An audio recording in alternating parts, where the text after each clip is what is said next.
Bueno, muchas gracias. Vamos a pasar ahora a este panel que evidentemente tiene un tinte regulatorio, y en ese sentido vamos a comenzar con los diferentes eslabones de la cadena. Eso quiere decir que el primer participante en el panel va a ser el director de la CREC, para que nos dé un marco institucional y cómo analiza pues la situación y un poco las presiones incluso sobre la entidad a raíz del cambio de condiciones del mercado. Después vamos a oír a Luis Carlos Valenzuela, quien es un gran conocedor del sector y que seguramente le pondrá pimienta a la discusión. Acto seguido a Zenit y finalmente el último eslabón, que es Silvia Escobar, la presidenta de Terpel. De tal manera que sin más preámbulo, por favor, el director de la CREC. Bueno, muy buenas tardes a todos y muchas gracias a la ACP por esta invitación y felicitaciones por los 50 años.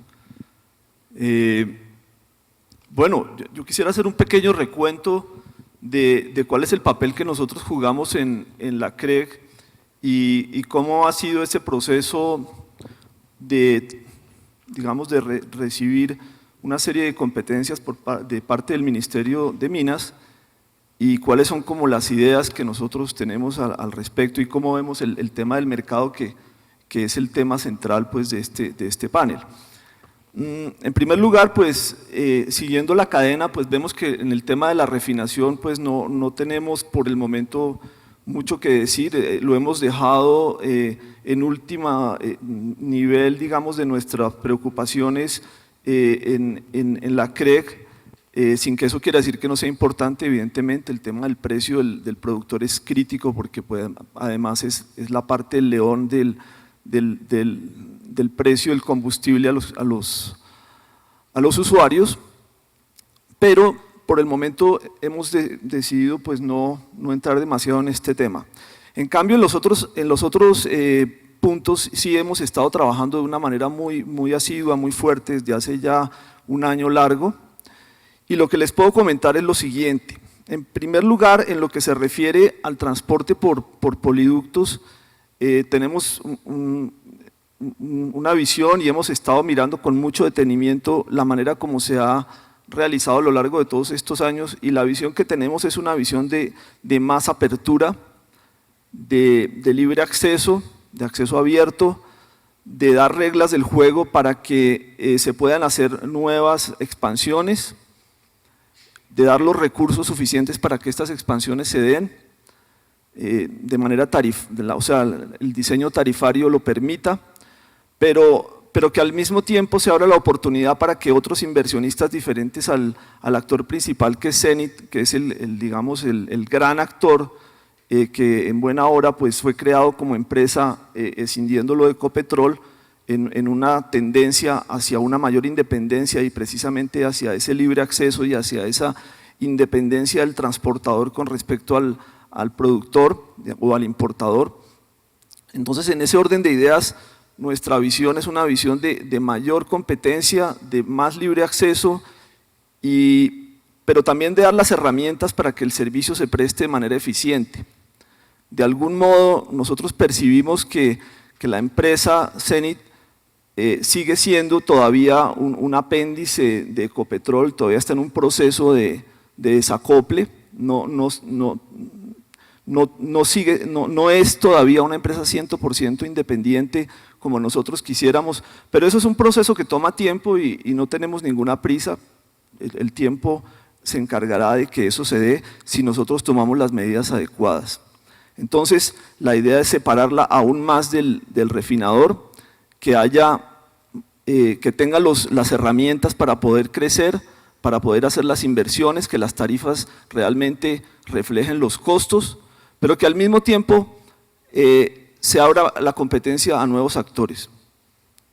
Eso en cuanto al transporte por poliductos. Ahora, en lo que se refiere a los eslabones de la cadena, pues digamos de mayor competencia, que pueden ser o que son los mayoristas y los minoristas, lo que hemos visto es una situación un poco mezclada. ¿En qué sentido mezclada lo digo?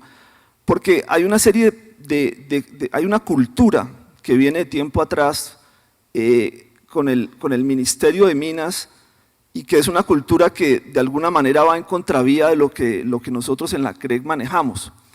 ¿A qué me refiero? Nosotros en la CREC, la CREC pues es una institución que ya tiene 20 años, es una institución que viene de mucho tiempo atrás, desde la Ley de Servicios Públicos, y nuestra filosofía siempre ha sido en un trabajo técnico, estrictamente técnico, basado en números, basado en cálculos, en apreciaciones técnicas de discusiones sobre cómo se deben hacer las cosas o por qué deben ser, cómo debe ser el mercado, un poco en el orden de ideas de lo que el doctor Sanhuenza acaba de presentar. Digamos que en ese sentido pues nosotros estamos en la misma línea de pensamiento. Y un poco lo que se hereda del ministerio es un poco diferente. Es una visión más de lobby. ¿Y en qué sentido de lobby? Pues de que cuando hay problemas de márgenes, cuando hay problemas de cierto tipo de situaciones, pues se va al ministerio, se habla con el ministerio, se plantean los problemas, se discute, se hacen mesas de trabajo y finalmente sale una solución, pero que no necesariamente es una solución basada en números. Muchas veces es una solución más bien basada en percepciones. Y estamos en un proceso de desacople también en ese sentido, valga usar nuevamente este término, en el sentido de que nosotros no actuamos bajo esos criterios, entonces vamos a tener o estamos en un proceso de cambio que se va a ver a lo largo del tiempo y que se va a notar cada vez más en la medida en que nosotros intervengamos de manera más activa ya en la fijación de márgenes y de precios. Eso sin, obviamente que debo decir y debo recalcar también que el Ministerio de Minas sigue teniendo un papel preponderante porque a diferencia de los otros sectores como la electricidad y el gas, que son los que manejamos, nosotros estamos trabajando en un partenariato con el Ministerio porque así lo fija la regulación y así lo fijan las reglas del juego, y el que tiene la última palabra en la fijación del precio al público es el ministerio. Entonces, de algún modo nosotros simplemente tenemos, o no tan simplemente, tenemos la función de servirle de guía, pero la última palabra la fija el ministerio. Sin embargo, insisto, nosotros no podemos, ni debemos, ni es nuestra filosofía trabajar por negociaciones o por búsqueda de consensos, sino que nuestra función es más de tipo técnico. Entonces, en ese sentido, sin apartarme de la presentación, porque obviamente nosotros estamos totalmente de acuerdo con el tema de los mercados, pero siempre basados en discusiones técnicas. Ahora bien, rápidamente, nosotros lo que hemos observado en el caso de tanto mayoristas como minoristas es que el mercado está bastante libre, o sea, no hay una prohibición a la integración vertical y a la integración horizontal. En este momento está permitida y de hecho se ejerce plenamente a lo largo de los últimos años, se ha ejercido. Hemos visto cómo las proporciones de los mayoristas han cambiado dramáticamente a lo largo de los años, unos han crecido, otros han disminuido. Se ha dado el ministerio en buen momento, pues abrió la oportunidad para que se crearan nuevas empresas mayoristas, digamos, quitando las restricciones que había, y ahora pues tenemos un número bastante crecido de empresas mayoristas. Los minoristas también pues siguen actuando básicamente bajo las reglas anteriores, pero también se ha ido incrementando la competencia en el sentido de que la técnica o digamos la práctica que existía en el pasado de contratos que de alguna manera amarraban a los minoristas con los mayoristas durante periodos demasiado largos ha ido disminuyendo en el tiempo. Ha habido tendencia en algunos casos a hacer asociaciones de minoristas que les han dado más poder de negociación frente a los mayoristas y aún la posibilidad de convertirse en mayoristas en algunos casos. En fin, nosotros observamos en términos generales, obviamente que habrá algunos casos particulares, pero en términos generales observamos que el sector está bastante competitivo.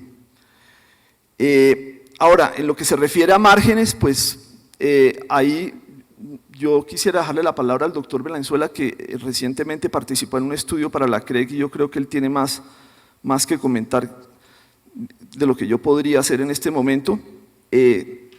Pero lo que vemos, y vuelvo al tema de los cálculos técnicos, pues lo que hemos observado a lo largo del tiempo es que el ministerio ha fijado esos márgenes no basado tanto en criterios muy técnicos de cálculo, sino más bien como en negociaciones y repito, eso no va con nosotros. Bueno, eso es lo que tengo que decir rápidamente. Muchas gracias. Luis Carlos Valenzuela.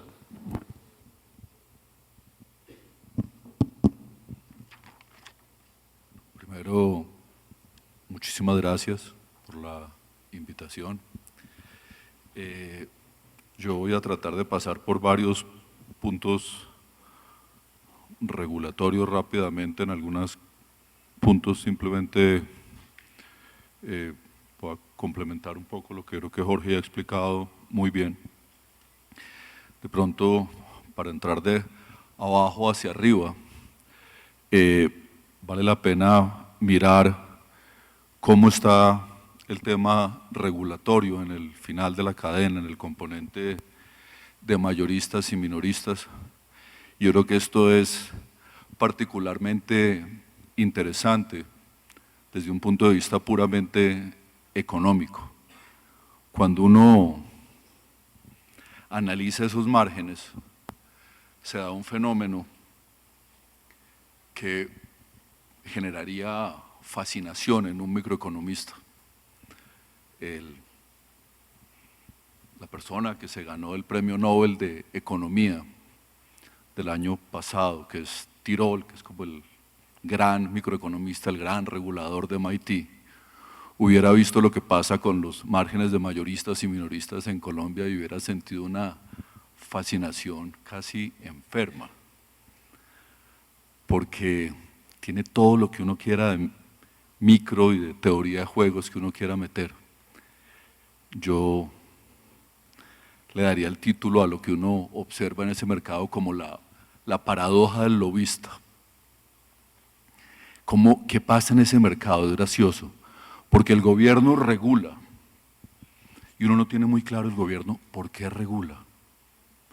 Porque la condición de regulación es cuando claramente yo no tengo un mercado, cuando no hay funcionamiento de mercado, cuando puedo tener condiciones monopólicas, y condiciones monopólicas no como muchas veces erradamente se cree, es fijación de precios, fijación de cantidades, cuando no hay los suficientes agentes o cuando hay monopolios naturales. En este caso no aplica absolutamente ninguna de las anteriores, pero el gobierno regula. El gobierno regula un mercado que existe como mercado. El de los mayoristas es supremamente interesante, porque es un mercado con múltiples agentes y es un mercado doblemente interesante, porque es un mercado con asimetría de tamaño entre los agentes. Para que haya colusión, las condiciones de teoría de juegos, para que haya colusión, es que haya pocos agentes y que haya agentes con tamaños similares. Los agentes con tamaños similares son propensos a coluir, propensos a coluir porque los afectan las mismas cosas y en las guerras los balazos les dan igual de fuerte. Cuando se pelea en prácticas predatorias, si yo intento bajar y subir precios, hago exactamente los mismos daños. Cuando no son simétricos los tamaños, los pequeños pueden golpear durísimo. Pero aquí se da el mercado totalmente perfecto, insisto, hay grandes, hay pequeños, hay localizados en las diferentes regiones y el gobierno, yo no sé, haciendo un poquito una función medio, pronto muy duro decir, pero medio de idiota útil, regula un mercado que realmente funciona. Pero mire lo interesante y lo que es la fuerza de un mercado. Entonces empieza todo ese proceso tan humano y también tan bien desarrollado por otro economista importante que vale la pena volver a leer, que era Buchanan, el chief economist de Reagan, que tenía esa obsesión y ese odio por los rent seekers, que decían que eran los grandes destructores del bienestar. Entonces se comienzan a buscar márgenes, a fijar márgenes, y esos márgenes se fijan llenos de fórmulas y llenos de alfas y de betas y de RMs menos RFs y de betas apalancados y de betas desapalancados, y todo parece brutalmente técnico, porque son price caps y todo es muy serio, todo es muy técnico, todo está lleno de fórmulas. Y fija un margen. Finalmente, de todas esas fórmulas, de todas esas cosas, el gobierno en su enorme sabiduría determina lo que sería el margen resultante de una situación de competencia y lo fija. Para hacer la historia corta, que es gracioso, el gobierno lo fija, pero después los mayoristas, en una cosa que a mí me parece un acto de generosidad desmedida, lo devuelven. Es como un acto de corazón, porque les entregan 100 y en lugar de quedarse con los 100, al final le entregan 50 a los minoristas, pero los minoristas a su vez también lo entregan. Y finalmente la mitad de ese margen mayorista que ha sido fijado regulatoriamente se devuelve a los consumidores. Vuelve uno como a creer en la condición humana, porque es como me dieron en exceso y es bonito, porque toda la cadena lo sienten y sienten que hay que devolverlo. Tal vez digamos, sería bonito creer en la condición humana, pero lo que hay ahí es gracioso, es que el margen que está fijando el gobierno es un margen claramente mal fijado. Históricamente tiene que haber sido un margen mal fijado, porque lo que hay es que se originaría suficiente competencia.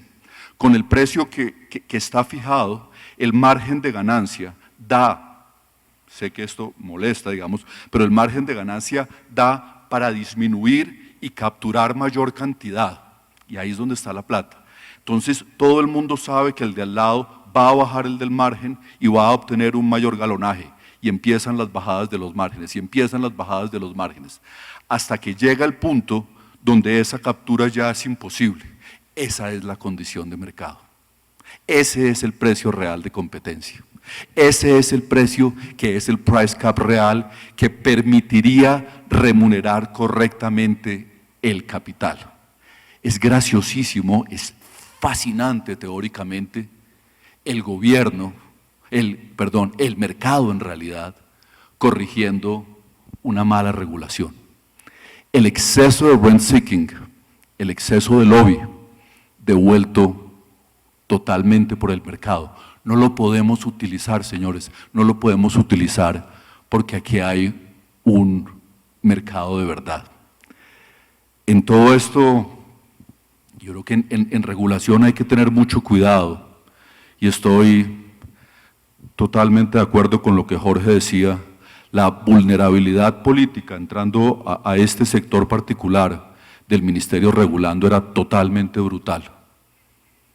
El ministerio, en el fondo, lo que estaba tratando, no lo que estaba tratando, ni mucho menos, ni era lo que se pretendía, pero lo que finalmente hacía era intentar generar un sistema colusivo, fijando un precio por encima del que genera la competencia, y el mercado va y lo corrige. No haga eso, no haga eso, no haga eso, ese no es el margen. Y ocurren aún fenómenos de economía política realmente graciosos. No sé si es 2011 o 2012, donde el ministerio hace un incremento de los márgenes, pero días después o un mes después de que hace el incremento de los márgenes, se los vuelven a devolver al consumidor final. A eso me refiero yo con la noción de la paradoja del lobista. Creo simplemente, y es como el punto que estoy tratando de hacer, hay que devolverse como a conceptos económicos básicos que son importantes. Uno regula aquellas situaciones donde no hay mercado. Hay que volver a lo muy básico, digamos, con toda esta discusión que ha habido con el sector azucarero en el Valle, etcétera, etcétera. Hay que volver a entender una serie de cosas. ¿Cuándo hay que regular? ¿Cuándo hay que impedir posiciones dominantes? ¿Cuándo las funciones son CREG? ¿Cuándo las funciones son superintendencia? Pero creo que sería bonito traer a Tirol aquí la próxima vez y decirle a ver si nos desarrolla en detalle esa cosa tan horrible que es la paradoja del lobista. Paro acá. Muchas gracias. Tomás Rueda, por favor.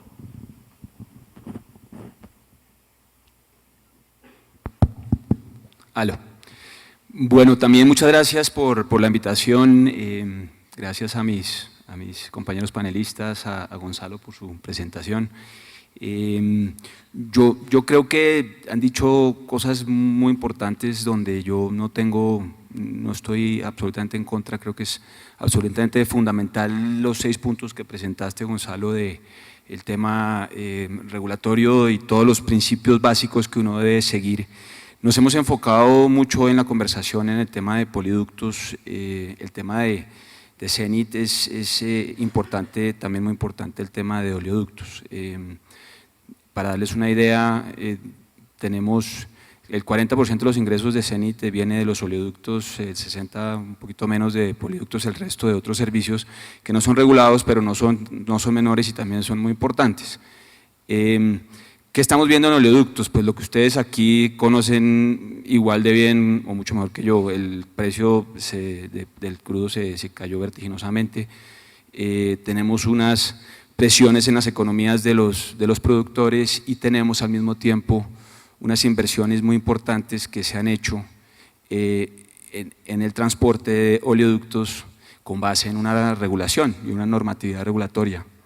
Entonces el punto ahí es, claro que estamos muy abiertos y así lo hemos demostrado a tener una discusión de cómo podemos, decías tú, Gonzalo, la asignación eficiente de los recursos, cómo podemos eficientemente asignar recursos en la cadena, pero es muy importante que el tema regulatorio no se cambie, no se negocie los principios básicos. Desgraciadamente, cuando uno mira a nivel mundial los esquemas regulatorios, casi que, y les prometo que me tomé la tarea de hacerlo, casi que en ninguna parte del mundo se tiene una regulación que tome en cuenta un cambio tan grande que hubo como la caída de los precios del crudo. Es decir, ahí lo que se hace normalmente es, pues miremos la regulación, qué cubre, qué maneja, pero de resto sentémonos los agentes, en este caso el Ministerio de Minas, los transportadores y los productores, y sentémonos a ver qué podemos hacer. Entonces el punto es resaltar la importancia de la regulación en el tema de oleoductos, que no ha salido acá porque nos hemos enfocado más en el otro tema. Doctor Pinto, toda la razón. Yo creo que el tema de poliductos y en el transporte de productos terminados es necesario, y yo soy el primero que agradezco esa forma de pensar. Es necesario tener competencia. Yo creo que la regulación que se está revisando y estudiando, donde también estamos participando desde el punto de vista de dar una información muy clara y de cómo funcionan hoy en día los mercados en Colombia, etcétera, quién se lleva la renta, todo eso. Yo creo que un monopolio siempre se vuelve ineficiente, eso no es ningún secreto y lo tenemos clarísimo. La buena noticia acá es que, como voy a utilizar sus palabras, doctor Pinto, sí seguimos en muchos aspectos siendo un apéndice de Ecopetrol. La buena noticia es que cuando dejamos de hacer ese apéndice de Ecopetrol en el año 2012, 2013, nos dimos cuenta que éramos bastante no competitivos, por decirlo de alguna manera. Teníamos unos costos demasiado altos y el mandato que nos dieron fue: vuelvan a Cenit una compañía de un gran valor. Y eso es un tema muy importante cuando yo miro el tema de la regulación en poliductos y en oleoductos. El valor de los oleoductos y los poliductos y el valor de lo que se va a hacer para atraer inversionistas futuros está en que la regulación sea muy clara y que se cumpla. Eso lo han dicho ustedes, no me cabe la menor duda que así va a ser.